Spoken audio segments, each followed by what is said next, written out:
تو بغیر ہاتھ کے دھلے ہوئے آپ لوٹے کے اندر ہاتھ نہ ڈالیں، اس لیے کہ ہو سکتا ہے کہ ہاتھ کے اندر کوئی گندگی لگی ہو تو پھر پانی ناپاک ہو جائے گا. اور اگر ٹوٹی سے کر رہے ہیں تو کوئی حرج نہیں ہے، اس میں ڈبانے کا کوئی معاملہ ہی نہیں ہے. تو بسم اللہ کہنے کے بعد وضو شروع کریں گے. سب سے پہلے ان دونوں ہاتھوں کو دھلیں گے. ہمیشہ شروعات ہوگی داہنے طرف سے، شروعات داہنے طرف سے. جیسے ہاتھ دو دھلنا ہے تو کس سے شروعات کریں گے؟ بائیں سے یا دائیں سے؟ ہمیشہ دائیں سے. ٹھیک ہے. اسی طرح جب ہاتھ دھلیں گے تب بھی دائیں سے. تو ہمیشہ دائیں سے شروعات ہوگی. دونوں ہاتھوں کو آپ نے دھل لیا یہاں تک. اس کے بعد ناک اور منہ میں پانی ڈالنا ہے. کس طرح پانی ڈالنا ہے؟ ناک اور منہ میں پانی لیں گے ہاتھ سے، اور کوشش کریں کہ پانی منہ میں بھی جائے ناک میں بھی جائے. کچھ لوگ کیا کرتے ہیں، پہلے منہ میں ڈالتے ہیں 3 مرتبہ، پھر ناک میں 3 مرتبہ ڈالتے ہیں. یہ طریقہ صحیح نہیں ہے. 3 کرتے 6 مرتبہ یہ ڈالنا صحیح نہیں ہے. صحیح طریقہ یہ ہے کہ ایک ہی ساتھ منہ میں بھی پانی جائے گا اور ناک میں بھی پانی جائے گا. ہو سکتا ہے کہ کچھ لوگ پہلی مرتبہ کر رہے ہوں، اس وجہ سے ان کو کچھ دنوں کے لیے پریشانی ہو، لیکن اگر روزانہ کریں گے تو عادت پڑ جائے گی. پانی لے کر آدھا منہ میں اور باقی ناک میں، اور بائیں ہاتھ سے ناک کی صفائی کر لیں. پانی ڈالنے کے بعد اس کو اندر پانی جتنا گیا ہے اس کو اچھی طرح سے نکال کے ناک کی صفائی کر لیں. اس کے بعد پورے چہرے کو دھلنا ہے. پورے چہرے کو دھلنا ہے. چہرہ کہاں سے کہاں تک ہے؟ یہ پیشانی کا اوپری حصہ جہاں عموماً بال ختم ہوتا ہے، اور یہ حصہ جہاں پر داڑھی نکلتی ہے. اسی طرح دونوں کان کے درمیان، اس چوہدی کو چہرہ کہتے ہیں. تو اس پورے چہرے کا دھلنا ضروری ہے. اس کے بعد دونوں ہاتھوں کو دھلیں گے. شروعات کہاں سے کریں گے؟ پھر داہنے سے. جب دونوں ہاتھوں کو دھلیں گے تو آپ نے پہلے وضو کے شروع میں یہاں تک دھلا تھا نا. اب جب دوبارہ دونوں ہاتھوں کو دھلیں گے تو پھر اس دھلنے میں آئے گا. ایسا نہیں کہ پہلے میں یہاں تک دھل چکا ہوں تو اب جب دوبارہ چہرہ دھلنے کے بعد ہاتھ کو دھلنا ہے تو صرف یہیں تک دھلنا ہے. اس بات نہیں ہے. کچھ لوگ ایسا کرتے ہیں اور یہ غلط ہے. کچھ لوگ کہتے ہیں کہ جب پہلے دھل ہی چکا ہوں یہاں تک تو پھر دوبارہ یہاں تک پھر اور کیوں دھلوں، تو صرف یہیں تک دھوتے ہیں کچھ لوگ. یہ غلط ہے. جب پھر ہاتھ کو دھلنا ہے تو پورا دھلنا ہے. یہاں سے یہ جو جوڑ ہے ہاتھ کا، تو یہ حصہ بہت سارے لوگ خشک چھوڑ دیتے ہیں. یہ داخل ہے دھلنے کے اندر، یہ دھلنے کے اندر داخل ہے. اور بہت زیادہ مبالغہ کرنا بھی صحیح نہیں ہے. کچھ لوگ بہت زیادہ مبالغہ کرتے ہیں، پورا ہاتھ ہی دھل ڈالتے ہیں، وہ بھی صحیح نہیں ہے.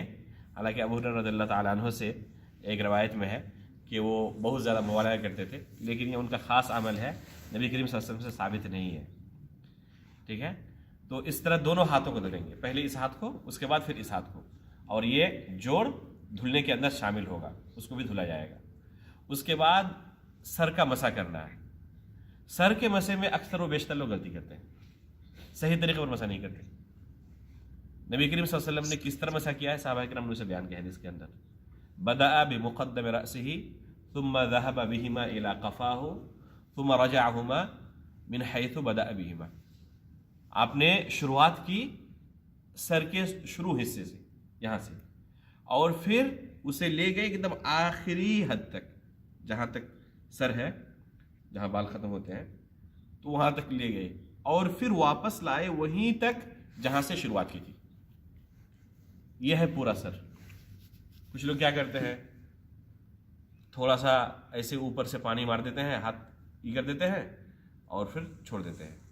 خصوصاً اگر بال سنوارے ہوئے ہوں، کنگھی ابھی کیا ہے، اور کہیں راستے میں ہے، کنگھی کرنے کا دوبارہ موقع نہیں ملے گا، تو پھر اپنے کیا کہتے ہیں کہ بال کو بچاتے ہیں اور بخیلی کرتے ہیں مسح کرتے وقت، تاکہ بال خراب نہ ہو جائے. ابھی بال جھاڑا ہوا ہے تو یہ غلط ہے. اس بال سے کہیں زیادہ اہم ہے آپ کی نماز اور آپ کا وضو. ٹھیک ہے. تو پورے سر کا مسح ہونا چاہیے، پورے سر کا مسح ہونا چاہیے. کچھ حصہ یا اوپر سے مار دیا تو یہ طریقہ غلط ہے. پورے سر کا مسح ہونا چاہیے. اگر کسی کے سر میں بال نہ ہو سکتا ہے کہ حلق کرایا ہو عمرے کے لیے یا پھر حج کے لیے، یا پھر اس کے سر میں بال جھڑ گئے ہوں یا اگے ہی نہ ہو، تو ان کے لیے بھی یہی مسئلہ ہے. وہ بھی پورے سر کا